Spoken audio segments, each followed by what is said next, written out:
बिस्मिल्लाहिर्रहमानिर्रहीम। Second year physics chapter number 11 electrostatics में आज का जो हमारा टॉपिक है वो है चार्ज।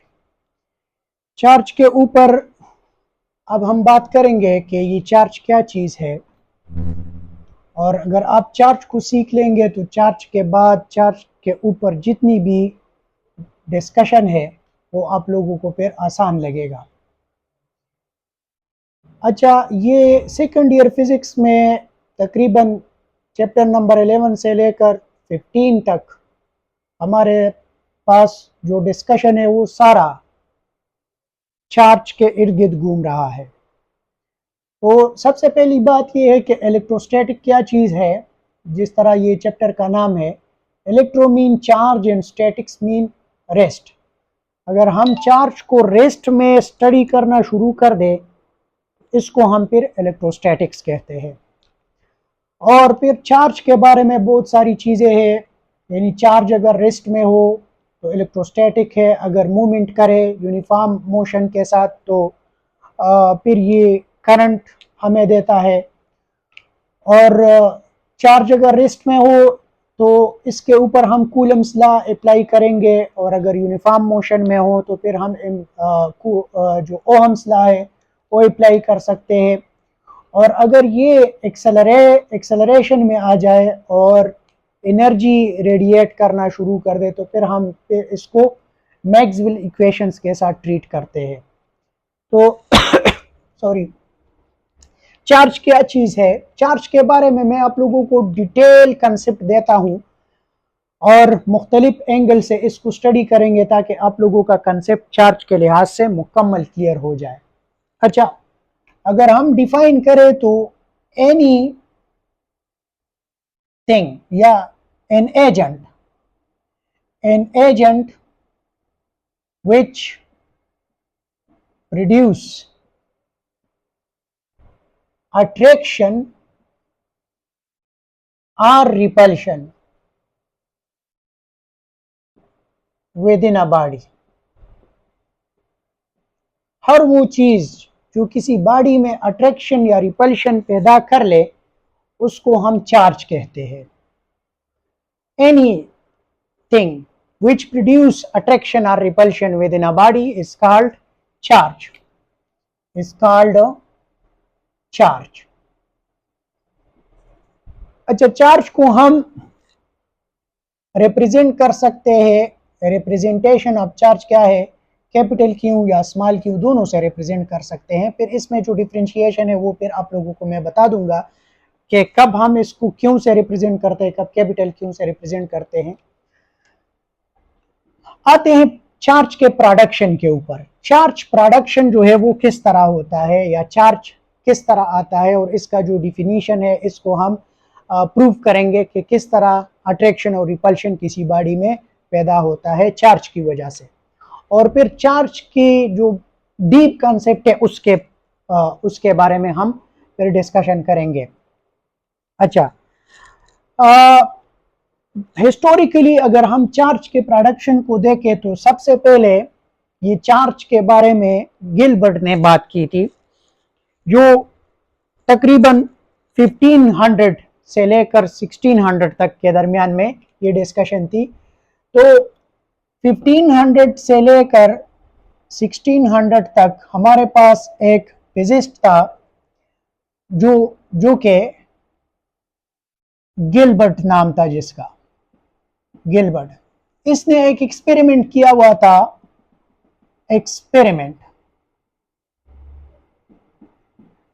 और वो एक्सपेरिमेंट क्या था, उस एक्सपेरिमेंट में इस बंदे ने देखा था कि चार्ज जो है वो बाय रबिंग, यानी दो चीजों को आपस में मलने से चार्ज पैदा होता है। Bye rubbing charge can be produced. कैसे, तो मैं आप लोगों को समझा रहा हूं। लेट सपोज हमारे पास एक ग्लास रॉड है, ग्लास रॉड जो कि शीशे से बना हुआ है। एक रॉड है शीशे से बना हुआ है, ये वो रॉड है, लेट सपोज ग्लास रॉड है। और इसको हमने एक सिल्क क्लॉथ के साथ रब किया। चले मैं इसी से कर लेता हूँ।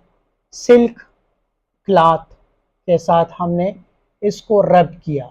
ये एक सिल्क क्लॉथ है और इन दोनों को हमने रब किया, यानी आपस में मल रहे हैं हम इसको। फर्ज करें ये एक ग्लास रॉड है और इसको मैं किसी सिल्क क्लॉथ के साथ रब कर रहा हूँ। इस तरह फर्ज करें ये ग्लास रॉड है और ये एक सिल्क क्लॉथ है और इसको मैं इस तरह रब कर रहा हूँ। तो रबिंग की वजह से आप लोगों को पता है कि ग्लास रॉड भी एटम से बना है और ये कपड़ा भी एटम से बना हुआ है। तो हमारे पास इनिशियली ये जो कपड़ा है और जो सिल्क क्लॉथ है और जो ग्लास रॉड है, ये इनिशियली न्यूट्रल है। जितने प्रोटॉन है उतने ही इलेक्ट्रॉन है, तो ये इनिशियली न्यूट्रल है। इसके सरफेस के ऊपर जो चार्जेस है या जो इलेक्ट्रॉन्स हैं, रबिंग की वजह से पॉसिबिलिटी ये है कि इस सरफेस से कुछ इलेक्ट्रॉन ट्रांसफर हो जाए सिल्क क्लॉथ पे, और या सिल्क क्लॉथ से कुछ इलेक्ट्रॉन ट्रांसफर हो जाए इस ग्लास रॉड के ऊपर। तो क्या होगा, लेट सपोज हमारे पास इससे कुछ इलेक्ट्रॉन जो है वो इस सिल्क क्लॉथ के ऊपर ट्रांसफर हो गए बाय रबिंग। तो क्या होगा, यहाँ पे एक्स्ट्रा इलेक्ट्रॉन आ जाएंगे। ये तो ऑलरेडी न्यूट्रल है, एक्स्ट्रा इलेक्ट्रॉन आ जाएंगे और फिर हम कहते हैं कि ये इसके ऊपर चार्ज आ गया और इसके ऊपर भी चार्ज आ गया। अब कौन सा चार्ज है इसका पता नहीं चल रहा, लेकिन हम कहते हैं कि बाय रबिंग ये चार्ज हो गया और ये भी चार्ज हो गया। पता कैसे चलेगा, तो ये फिर छोटे छोटे पीसीस को आप पेपर वगैरह को अट्रैक्ट करेगा। तो हम कहते हैं कि ये जो अट्रैक्शन है ये ड्यू टू चार्ज है, या रिपेल करेगा तो ये ड्यू टू चार्ज है। नंबर 1।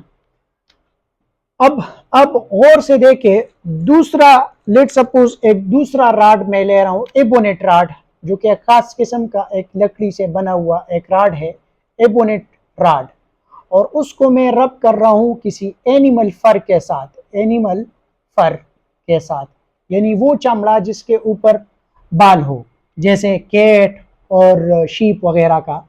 और इन दोनों को जब मैं रब कर देता हूं तो ये भी इसी तरह चार्ज हो जाएंगे। ये फर्ज करे कोई भी एक एनिमल फर है और ये भी इनिशियली न्यूट्रल है और रबिंग के बाद ये चार्ज हो जाते हैं। और अब के बार ये जो रबिंग है इसमें लेट सपोज इलेक्ट्रॉन इस एनिमल फर से चले गए और इस ग्लास एबोनेट रॉड यानी वुड, एक खास किस्म का वुड रॉड है, इसके ऊपर ट्रांसफर हो गए। तो अगेन हमारे पास ये चार्ज हो गया, ये रॉड और ये जो चमड़ा है ये, या ये जो हमारे पास एनिमल फर है ये। अब इसमें भी अट्रैक्शन और रिपल्शन हो रहा है, इसमें भी अट्रैक्शन और रिपल्शन हो रहा है। अगर हम इस एक्सपेरिमेंट को, ये जो एक्सपेरिमेंट है, अगर इस एक्सपेरिमेंट को जो कि ग्लास रॉड और सिल्क क्लॉथ के ऊपर किया गया, इसको रिपीट कर ले, तो वही मटेरियल से अगर जो चार्ज इसके ऊपर आ रहा है अब के बार वही चार्ज दोबारा इसके ऊपर आएगा। और इसी तरह अगर इस एक्सपेरिमेंट को दोबारा हम यानी लेट सपोज ये एक्सपेरिमेंट का पार्ट नंबर ए है और ये एक्सपेरिमेंट का पार्ट नंबर बी है, तो अगर इन दोनों पार्ट्स को हम रिपीट कर ले तो होगा क्या, वही फिनोमेना अगेन अकर होगा। तो इससे हमें ये फायदा होगा कि अगर हम ये जो ग्लास रॉड है इसको उठाएं आफ्टर रबिंग, और ये जो ग्लास रॉड को दोबारा अगर हमने चार्ज कर दिया, उन दोनों ग्लास रॉड्स को अगर हम उठाएं और करीब ले आए, तो चूंकि इसके ऊपर हमारे पास ये चार्जेस आए हुए हैं, तो ये दोनों आपस में रिपल्शन करेंगे। ये क्या करेंगे, रिपल्शन। और इसी तरह अगर हम ये जो एबोनेट रॉड्स है, अगर इन दोनों को आपस में करीब ले आए तो ये भी आपस में रिपल्शन करेंगे। तो ये लेट सपोज हमारे पास चार्ज हो गए हैं और ये भी रिपल्शन कर रहे हैं। लेकिन अगर हम ग्लास रॉड को, ये जो ग्लास रॉड है और ये जो एपोनेट रॉड है, अगर इनको करीब ले आए तो ये एक्सपेरिमेंटली देखा गया है कि ये दोनों आपस में फिर अट्रैक्शन करेंगे, ये दोनों अट्रैक्शन करेंगे। तो चार्ज के डिफिनीशन में जिस तरह हमने कहा था कि charge is any agent, an agent which produce attraction और repulsion within a body. अगर किसी बॉडी के अंदर अट्रैक्शन पैदा हो जाए, ये भी एक बॉडी है, ये भी एक बॉडी, अट्रैक्शन पहले नहीं कर रहे थे, अब अट्रैक्शन कर रहे हैं, और ये दोनों बॉडीज रिपल्शन कर रहे हैं, ये दोनों बॉडीज भी रिपल्शन कर रहे हैं, तो हम कहते हैं कि दिस इज कॉल्ड चार्ज। यानी चार्ज किसी ऑब्जेक्ट के अंदर रबिंग के बाद अट्रैक्शन या रिपल्शन पैदा करने की सलाहियत पैदा कर देता है या सलाहियत रखता है, उसको हम चार्ज कहते हैं। ये तो गिलबर्ट का एक एक्सपेरिमेंटल व्यू था जिसके की वजह से हमें चार्ज का ये डिफिनीशन और ये एक कंसेप्ट मिल रहा है। इसके अलावा एक दूसरा साइंटिस्ट था जिसको हम फ्रैंकलिन के नाम से जानते हैं, फ्रैंकलिन। उसने जब देखा ये जो एक्सपेरिमेंट है, तो उसने देखा कि ये ग्लास रॉड और एबोनेट रॉड आपस में रिपल्शन कर रहे हैं, और जो डिफरेंट है यानी जो सेम है वो रिपल्शन कर रहे हैं, और जो डिफरेंट है वो अट्रैक्शन कर रहे हैं। तो इसने कहा कि Franklin gave the concept of positive and negative charges. इसने कहा कि लेट सपोज हम कहते हैं कि ग्लास रॉड जो है उसके ऊपर हम कहते हैं कि पॉजिटिव चार्ज है, और जो एपोनेट रॉड है हम कहते हैं कि इसके ऊपर नेगेटिव चार्ज है। तो इससे ये कंसेप्ट आ गया कि हम कुछ ऑब्जेक्ट्स के ऊपर अगर इलेक्ट्रॉन उससे ट्रांसफर होते हैं तो उसको हम पॉजिटिव चार्ज कहेंगे, और जिस पे इलेक्ट्रॉन का एक्सेस आएगा उसको नेगेटिव कहेंगे। तो फ्रैंकलिन ने पॉजिटिव और नेगेटिव चार्ज का कंसेप्ट दे दिया, और आफ्टर वर्ड जो है सिंबॉलिकली हम फिर कहते हैं कि positive and positive, negative and negative will repel each other, और वो एक्सपेरिमेंटली प्रूव्ड है। और इसी तरह पॉजिटिव नेगेटिव या नेगेटिव पॉजिटिव जो है ये आपस में अट्रैक्शन करेंगे, तो ये एक्सपेरिमेंटली प्रूव हो गया। और ये तकरीबन 1700 में फिर इसने ये कंसेप्ट दिया था पॉजिटिव और नेगेटिव का। ठीक है, जो हिस्टोरिकल जो चीज़ें हैं उसकी इतनी ज़रूरत नहीं है, बहरहाल just for a sake of understanding जो है ये आप लोग कर सकते हैं। ये जो डेट्स है इसकी कोई इतनी इम्पोर्टेंस नहीं है। बहरहाल 1500 टू 1600 गिलबर्ट ने रबिंग का एक कंसेप्ट दे दिया जिसकी वजह से न्यूट्रल ऑब्जेक्ट्स चार्ज ऑब्टेन कर देते हैं, और फिर फ्रैंकलिन ने उसको नेम्स दिए कि पॉजिटिव और नेगेटिव होंगे, यानी ग्लास रॉड पे पॉजिटिव कंसिडर कर देते हैं, एबोनेट रॉड पे नेगेटिव कंसिडर कर देते हैं, और एक्सपेरिमेंटली प्रूव्ड है कि सेम जो है वो आपस में रिपल्शन करते हैं, और जो डिफरेंट है वो आपस में अट्रैक्शन करते हैं।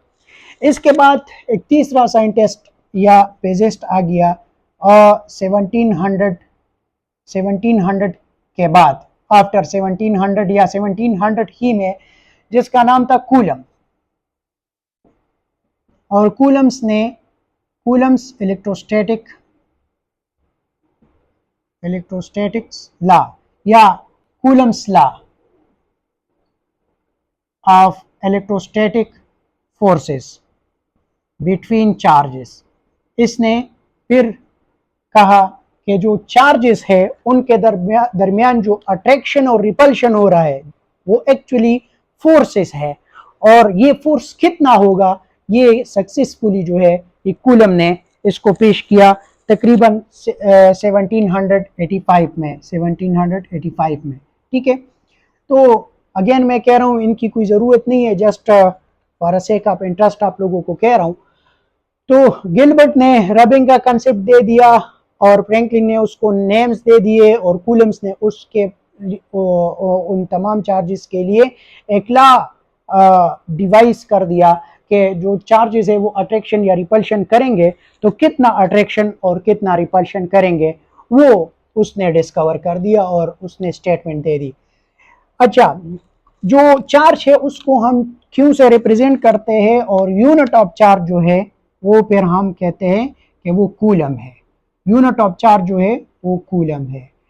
और कूलम जो है वो कितना, 1 कूलम चार्ज कितना है, तो ये हम कहते हैं कि अगर हम दो चार्जेस को, लेट सपोज ये दो चार्जेस है और इनके दरमियान डिस्टेंस जो है वो 1 मीटर है, तो अगर ये चार्ज इस चार्ज को रिपेल कर रहा है या अट्रैक्ट कर रहा है, पॉजिटिव नेगेटिव, अगर ये नेगेटिव हो तो फिर अट्रैक्ट करेगा, तो अगर ये चार्ज जो है ये इस चार्ज को जो कि 1 मीटर फासले पे रखा गया है, अगर 1 न्यूटन फोर्स से अगर इसको रिपेल कर रहा है तो ये चार्ज जो है ये 1 कूलम होगा।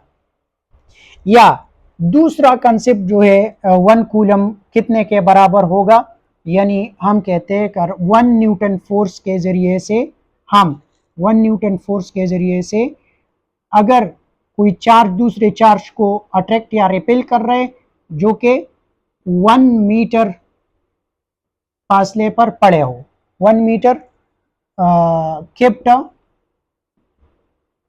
at 1 मीटर डिस्टेंस अपार्ट, एक दूसरे से 1 मीटर के फासले पर पड़े हो और 1 न्यूटन फोर्स से अगर रिपेल कर रहे हो एक दूसरे को, तो वो चार्जेस जो है वो 1 कूलम होंगे।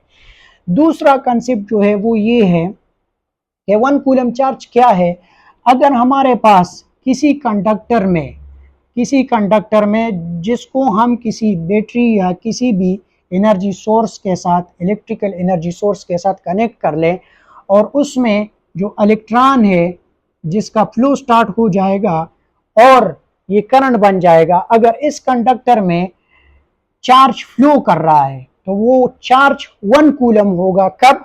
अगर 1 सेकंड में 1 एम्पेयर करंट की वजह से कोई चार्ज फ्लो कर रहा है तो वो चार्ज जो है वो हमारे पास 1 कूलम के बराबर होगा।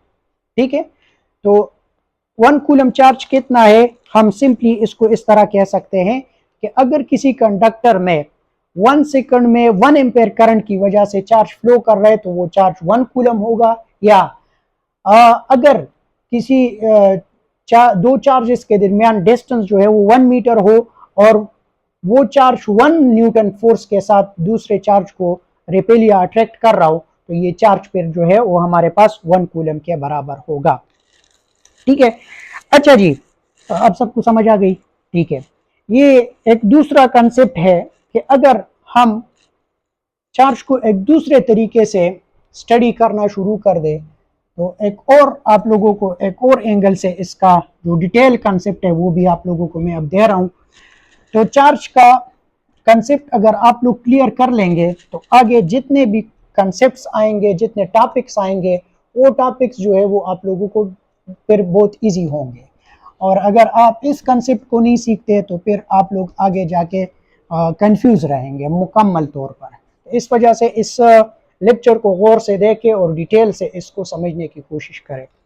अच्छा, चार्ज जो है, चार्ज वो हमारे पास, याद रखिए, एलिमेंट्री चार्ज जो है, एक हमारे पास कंसेप्ट है एलिमेंट्री चार्ज का और एक हमारे पास जो चार्ज है वो क्यू की शक्ल में हम रिप्रेजेंट कर रहे हैं, जो कि प्रोड्यूस चार्ज है। आफ्टर रबिंग जो प्रोड्यूस हो जाते हैं उसको हम कैपिटल क्यू या स्मॉल क्यू से रिप्रेजेंट करते हैं।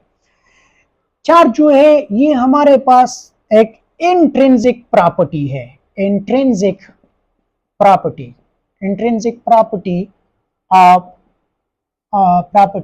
ऑफ मैटर है। ये पॉइंट्स आप लोग ज़हन में रखें।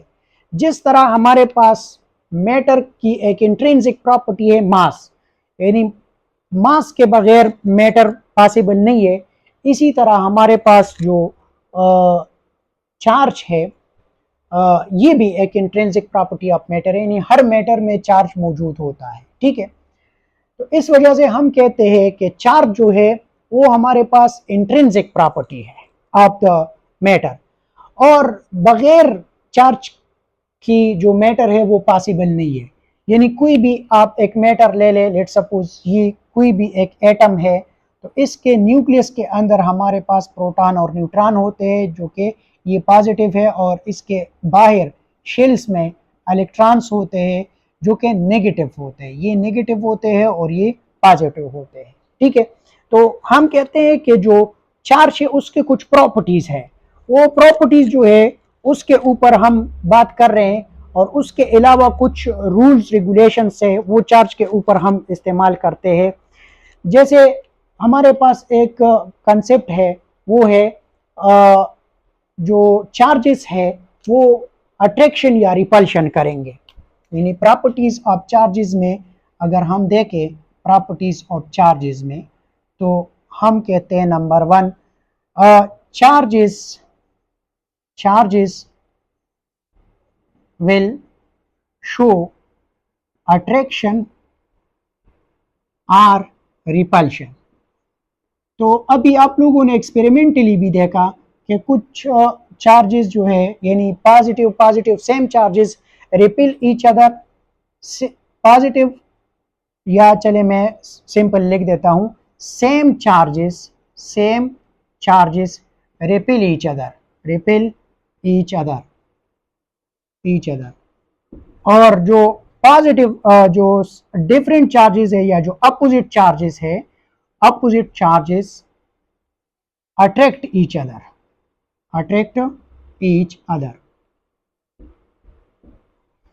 अच्छा, अब ये तो बहुत सिंपल बात है, लेकिन इसमें कंसेप्ट क्या है? वो कंसेप्ट ये है कि ये जो अट्रैक्शन है या जो रिपल्शन है ये क्यों कर रहे हैं ये चार्जेस। तो देखो, ये जो चार्ज है लेट सपोज पॉजिटिव और ये भी पॉजिटिव लेट सपोज, तो ये एक दूसरे को रिपेल करेंगे। अब ये रिपल्शन क्यों करेंगे? तो याद रखें, ये जो चार्ज है ये इसको रिपेल करेंगे और ये चार्जेस इन चार्जेस को या एक चार्ज को रिपेल करेंगे। एक्चुअली ये जो चार्ज है, ये सिंपल, ये जो एक चार्ज है ये प्रोटॉन एक्सट्रैक्ट कर रहा है, इसको खारिज कर रहा है, और प्रोटॉन जो है उसके ऊपर कोई चार्ज नहीं है, प्रोटॉन का कोई चार्ज नहीं है, और प्रोटॉन का रेस्ट मास जो है वो भी 0 है, और प्रोटॉन जो है वो उसकी स्पीड जो है वो स्पीड ऑफ लाइट के बराबर है। तो स्पीड ऑफ लाइट के जितना ये कुछ फील्ड पार्टिकल्स जो है, इसको हम फील्ड पार्टिकल्स कह सकते हैं, फील्ड पार्टिकल्स ये खारिज करेंगे, ये इमिट करेंगे ये जो चार्जेस है, और ये जो चार्ज है ये भी प्रोटॉन को इमिट करेंगे, और ये प्रोटॉन जब ये इमिट करेगा तो उस प्रोटॉन की वजह से इसको रिपेल करेगा, और ये अपने प्रोटॉन की वजह से उसको रिपेल करेगा। ठीक है, तो इस वजह से ये जो रिपल्शन इन दोनों के दरमियान है ये प्रोटॉन की वजह से, जो कि फील्ड पार्टिकल्स है जिसके ऊपर कोई चार्ज नहीं है और उसका रेस्ट मास 0 है, और अगर मोशन में आ जाए तो फिर उसका कुछ ना कुछ मास होगा, और उसका स्पीड जो है वो स्पीड ऑफ लाइट जितना है। तो याद रखिए, अगर आप एमसीक्यूज कर रहे हैं तो एमसीक्यूज में आप लोगों को ये दे सकते हैं कि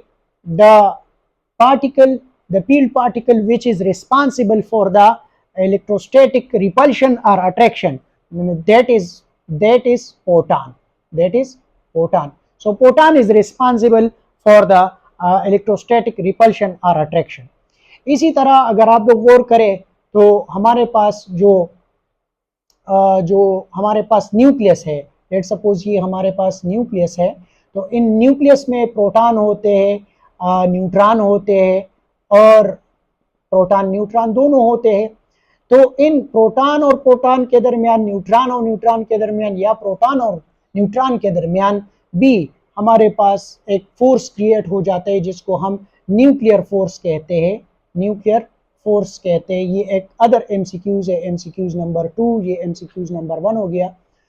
तो यहाँ पे जो न्यूक्लियर फोर्सेस है उनके लिए जो रिस्पॉन्सिबल फील्ड पार्टिकल्स है उनको हम मीज़ान्स कहते हैं, और मीज़ान्स भी इसी तरह इनका जो चार्ज है वो 0 होता है, और रेस्ट मास उनका 0 होता है, और स्पीड जो है वो c के बराबर होता है। तो ये स्ट्रांगेस्ट फोर्सेस है, स्ट्रांगेस्ट फोर्स है among all forces like electrostatic forces, ये हमारे पास लेट सपोज इलेक्ट्रोस्टैटिक फोर्स है और ये न्यूक्लियर फोर्स है, और एक और फोर्स भी हमारे पास है जो कि ग्रेविटेशनल फोर्स है। तो ग्रेविटेशनल फोर्स में हमारे पास जो दो ऑब्जेक्ट्स आपस में अट्रैक्शन कर रहे हैं, ये M1 है, ये M2 है, तो इन दोनों के दरमियान जो फील्ड पार्टिकल्स है उनको हम फिर ग्रेविटान कहते हैं, ग्रेविटान्स। तो ये MCQs नंबर 3 हो गया लेट सपोज। तो जस्ट बाय द वे आप लोग इसको याद रखें कि हमारे पास एक्चुअली जो अट्रैक्शन है या रिपल्शन है या जो फोर्स है वो एक्चुअली यहाँ पे फोटॉन की वजह से होता है, ठीक है।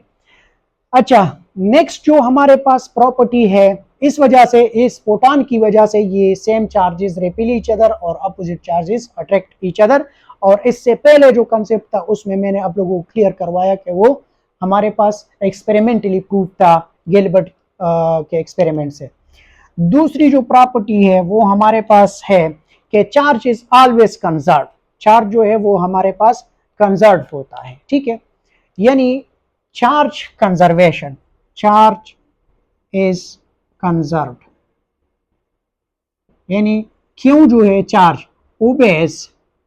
obeys the law of conservation of charge. यानी चार्ज जो है ये किसी प्रोसेस से पहले और किसी प्रोसेस के बाद ये हमारे पास सेम रहेगा, कंजर्व रहेगा, जो कि law of conservation of charge कहलाता है। जिस तरह हमारे पास law of conservation of mass है, law of conservation of energy है, law of conservation of momentum है, इसी तरह हमारे पास law of conservation of charge है। यानी अगर किसी भी केमिकल रिएक्शन को आप देखें, सोडियम प्लस क्लोराइड, तो ये हमारे पास सोडियम क्लोराइड बना लेगा। तो हम कहते हैं कि लेट सपोज अगर इसके ऊपर पॉजिटिव चार्ज है, इसके ऊपर नेगेटिव चार्ज है, तो यहाँ पे ये जो मॉलिक्यूल बन गया या जो भी एक हमारे पास यूनिट बन गया, तो यहाँ पे पॉजिटिव और नेगेटिव नहीं होंगे, ये न्यूट्रल होगा, क्योंकि इससे लेट सपोज इलेक्ट्रॉन चला गया तो वो इलेक्ट्रॉन जो है इसने गेन कर दिया, तो इस पे एक्सेस ऑफ इलेक्ट्रॉन आ गया और इस पे डिफिशिएंसी ऑफ इलेक्ट्रॉन आ गया, तो ये पॉजिटिव चार्ज, ये नेगेटिव चार्ज।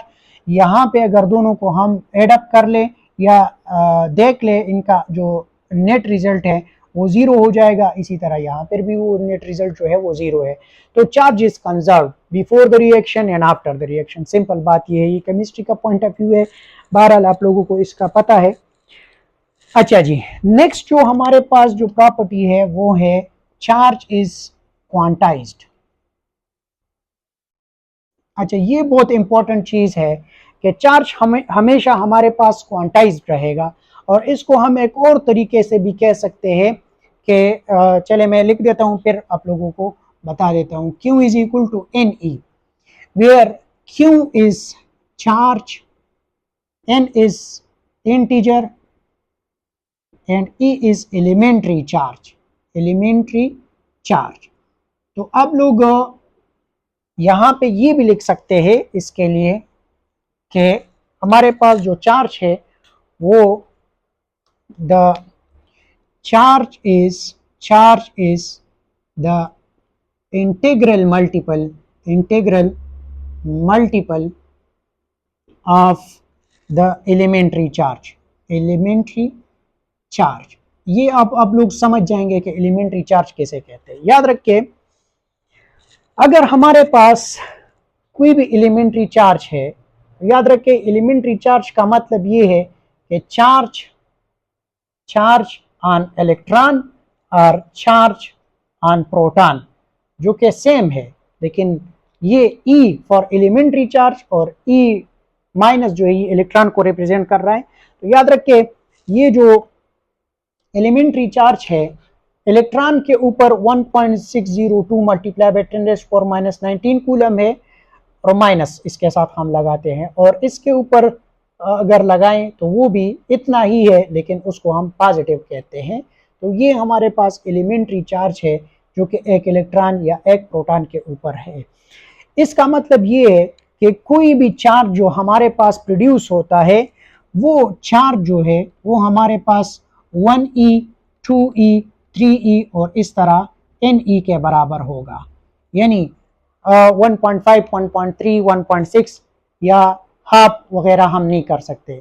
इसका मतलब ये हुआ, क्वांटाइजेशन ऑफ चार्ज का मतलब ये हुआ कि अगर चार्ज क्रिएट हो रहा है तो या 1 चार्ज क्रिएट होगा या 2 या 3 या 4 या 5, हाफ या इस तरह क्वार्टर वगैरह प्रोड्यूस नहीं हो सकता। ठीक है, अगर प्रोड्यूस होगा तो एक स्पेसिफिक अमाउंट में प्रोड्यूस होगा, जैसे कि या 1 चार्ज या 2 या 3 या 4 या 10 या 20 या 100 चार्जेस क्रिएट होंगे, अदरवाइज नहीं क्रिएट होंगे। हाफ या इतना हमारे पास क्रिएट नहीं हो सकता। तो ये क्वांटाइजेशन ऑफ चार्ज का मतलब है और उसका फार्मूला ये है। इस फार्मूले को आप गौर करें, ये बहुत इंपॉर्टेंट फार्मूला है। ये n is equals to sorry ये q is equals to ne। इससे हम 3 किस्म के और फार्मूलाज बना सकते हैं, जिस तरह हम कह सकते हैं number of charges will be equal to q by the elementary charge, ये दूसरा। और इससे हम चार्ज भी मालूम कर सकते हैं कि कौन सा चार्ज है, कितना चार्ज है, तो वो हमारे पास होगा q बाई n, यानी charge divided by number of charges. ठीक है, याद रखिए, अगर आप लोग मालूम करना चाहते हैं कि 1 coulomb charge in term of elementary charge कितना होता है, तो अब गौर करें, ये हमारे पास लेट सपोज क्या है, 1 कूलम चार्ज है। 1 charge is equals to 1 coulomb. अब in term of elementary charges ये 1 कूलम चार्ज कितना होगा, ये बहुत इंपॉर्टेंट एमसीक्यूज है, आप लोग जरा इसको देखें। चूंकि हमारे पास एलिमेंट्री चार्ज 1.609 या 2 मल्टीप्लाई बाय 10⁻⁻19 कूलम है, तो आप क्या करें, सिंपल आप लोग क्या करें कि जो Q है उसको एलिमेंट्री चार्ज पे डिवाइड कर लें। तो Q कितना है, 1, यानी 1 कूलम है, और एलिमेंट्री चार्ज कितना है, वो है 1.602 multiply by 10⁻⁻19 coulomb.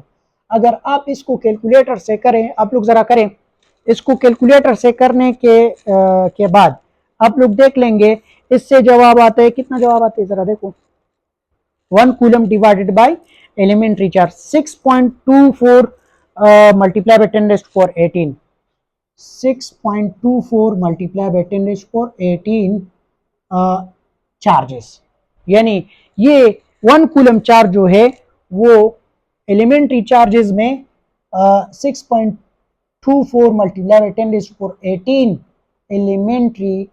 Elementary charges के बराबर होगा। तो यहाँ पे जो मैंने डिफिनीशन आप लोगों को लिखवाया था कि 1 कूलम चार्ज जो है वो कितने के बराबर होगा, याद रखें नंबर 1।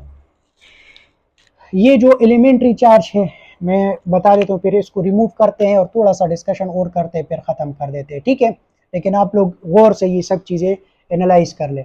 1 कूलम चार्ज जो है वो कितना है, वो हमारे पास अगर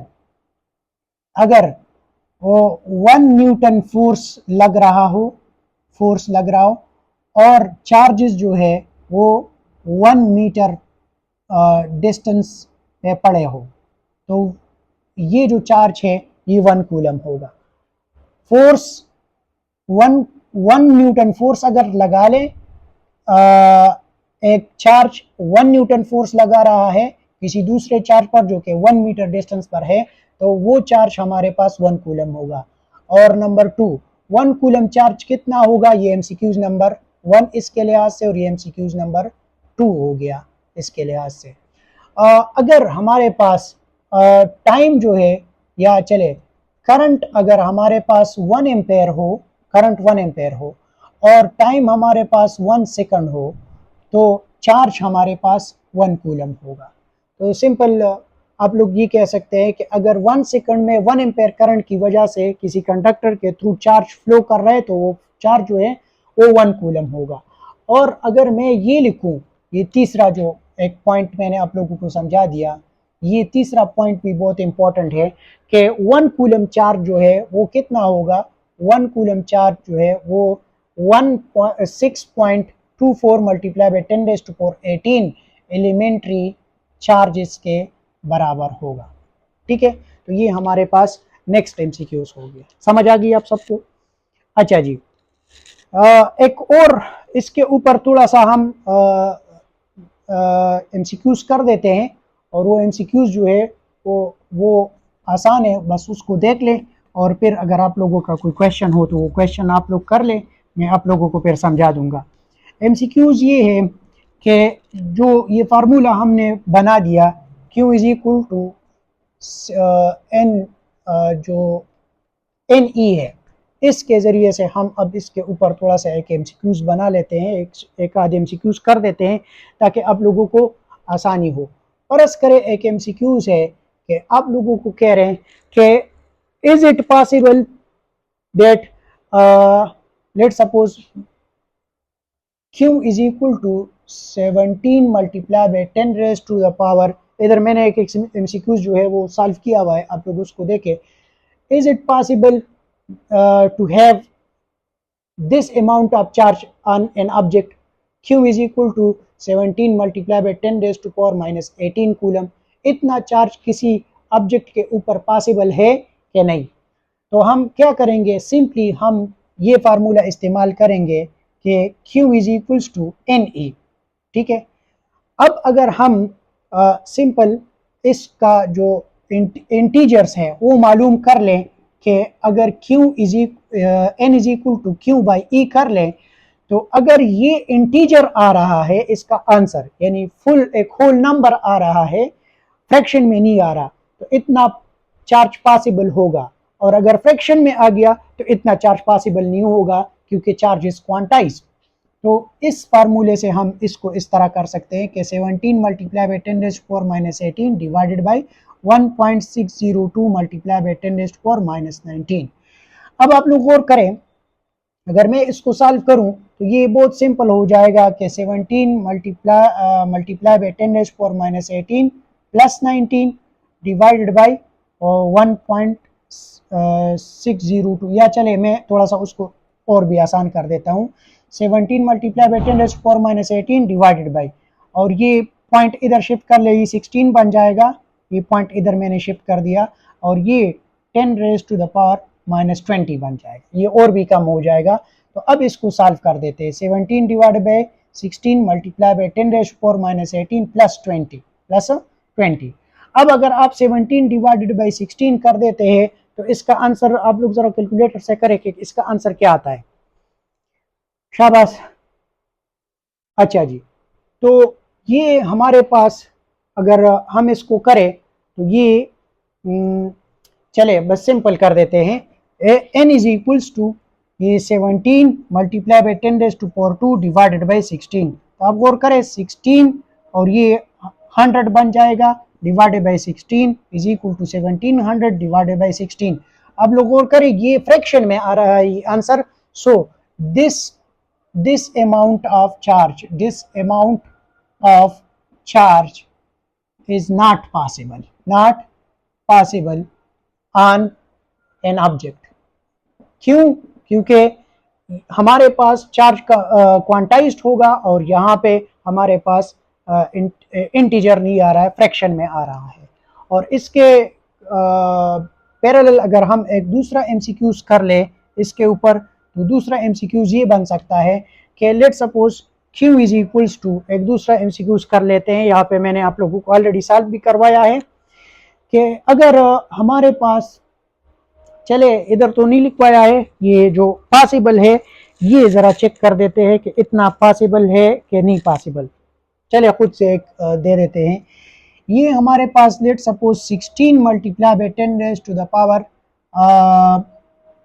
कह दें आप लोग के माइनस 11 डिवाइडेड बाय, चले ये इतना चार्ज पॉसिबल है किसी ऑब्जेक्ट के ऊपर या नहीं। तो आप गौर करें, इसी फार्मूले से अगेन मैं इसको सॉल्व कर देता हूँ, 16 multiply by 10 raised to power minus 11 divided by या ये इसको 17 कर ले ताकि और भी आसान हो जाए, जल्दी कैंसिल आउट हो जाए, 1.6 multiply by 10 raised to power minus 19। तो अगेन इसको इधर शिफ्ट कर ले, इस डेसिमल पॉइंट को, 16 multiply by 10 raised to power minus 17 divided by 16 multiply by 10 raised to power minus 20 हो जाएगा, और simply 16 divided by 16 multiply by 10 raised to the power minus 17 plus 20, तो ये हमारे पास कैंसल और ये आ जाएगा 1 मल्टीप्लाई बाय 10⁻³ तो ये हो जाएगा 1000 और 1000 इज एन इंटीजर। सो इतना चार्ज फिर हमारे पास पॉसिबल है, लेकिन इतना चार्ज पॉसिबल नहीं है। तो ये डिफरेंट एमसीक्यूज है, आप लोग इस पे बहुत सारे एमसीक्यूज कर सकते हैं।